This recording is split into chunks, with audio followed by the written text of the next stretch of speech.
Dark Illumination Report Podcast, Episode 17. The views expressed on this podcast are the views of the podcast host only. The host neither represents or endorses any specific satanic organization or tradition. If you enjoyed the show, please take a moment to leave us a review on iTunes, and please tell a friend. I'd really appreciate it. You can also follow me on Twitter at RJWO15. If you have questions or comments, you can leave us a message at speakpipe.com/DIR podcast. That's speakpipe.com/DIR podcast. This is the Dark Illumination Report podcast with RJ Womack. Hey everybody, thanks for joining me for another episode of the podcast. This episode is going to be a continuation of the podcast episode we started last week, which was the discussion about life after death. I have to be honest right from the start and tell you that this is not the most comfortable topic that I've ever discussed on this podcast. As a general rule, I believe that people should only discuss life after death with people who they really know well and whom they trust. But since I promised to do this podcast to help others who may be struggling, I'm going to try to do my best to give you a little bit of insight into what I believe, and hopefully it'll help you along the way. My beliefs are pretty simple and straightforward as far as what I believe the afterlife is all about. I believe Satan's kingdom, or the demonic realm, is a place that is very similar to the Greek concept of the underworld. I believe there are places of pleasure and places of punishment. And the places of pleasure are reserved for those who serve the gods honorably, and the places of torment or punishment are for those who have disrespected the gods in some way. And of course, by disrespect, I don't mean in the Christian sense that we drank too much or we had too much sex or anything like that. I'm specifically speaking about people who deliberately broke their promises to the gods or deliberately pretended to have contact with the gods.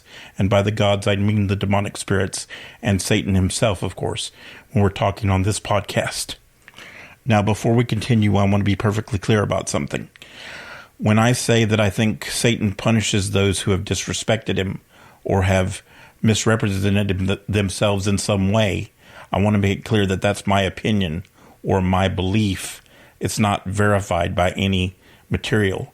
Although some of the texts that I believe in clearly state that Satan punishes people for reasons that he alone knows, and that he does have places of punishment set aside for those people.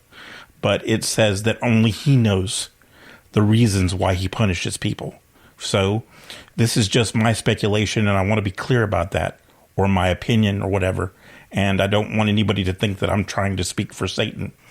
Just as an example, I would hope that those people who pretend to channel spirits and who mislead people in Satan's name would be punished for their deeds. But I have no absolute evidence that that happens. It's just something that I believe and I hope to be true.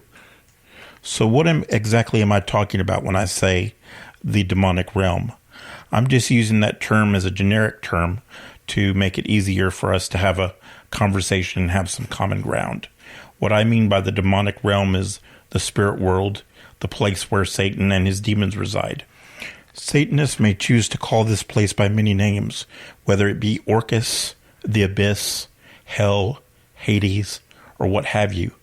But simply put, it's the spiritual place or the spiritual dimension where the demonic spirits and the dead reside that serve them. I believe there's anecdotal evidence to suggest that there are certain groups of people who are granted permission from Satan to reincarnate into this life and serve him in multiple lifetimes. What the criteria is, I can't say. I don't really know. But I do believe there's enough evidence to suggest that this does happen. In my experience, there are two distinct characteristics about this realm that almost seem at odds with each other. First, the realm seems to be influenced by the thoughts of the people perceiving the realm and the thoughts of the spirits or the will of the spirits in the realm. It's constantly changing and morphing to fit the thoughts and moods of the people in the realm. but there are also distinct characteristics that stay the same regardless of who is witnessing these things. There seems to be specific landmarks that are in these locations that don't change or don't seem to change regardless of who sees them and how much time goes by. Now, I want to be very clear about something. I don't claim to be an expert on this subject. I'm just telling you what I've experienced and what I think based on what I've experienced. I also said that I was going to tell you the reason why I believe this is a real place, and it's not just a subjective reality or a subjective universe. It's an objective place, an objective reality. The reason I say that is because one of the places I experienced in this particular realm or in this particular state was a place that a friend of mine also experienced when she was a child, although she lives 5,000 miles away in a different country. That's one of the ways that we knew we both had contact with the demonic spirits, because we realized that we had both been to the same location, even though we had never met each other. In the past, I've also seen writings by people who seem to be describing the same place as well. If it seems like I'm being somewhat vague about this subject, it's because I am. As I said, I don't feel particularly comfortable talking about it. I believe it's a very personal and very private thing, and I think it's something that's best left for people to explore on their own. But I feel like there's not many places where you can get good advice on this subject. So I'm just trying to give people some insight into what I've experienced. You can take whatever I say however you want to, honestly. I can't tell you what to believe, and I can't tell you that what I've experienced is an objective reality for sure. I can just tell you that based on the writings I've seen from others, based on the experiences of my friends, and based on my own experiences, there does seem to be some truth to all of this. But what you will experience, I can't say. And I hope that you'll find this information helpful and that it will help you along your own path. Anyway, that's it for today, guys. I hope you enjoyed the episode. Hope it helps somebody.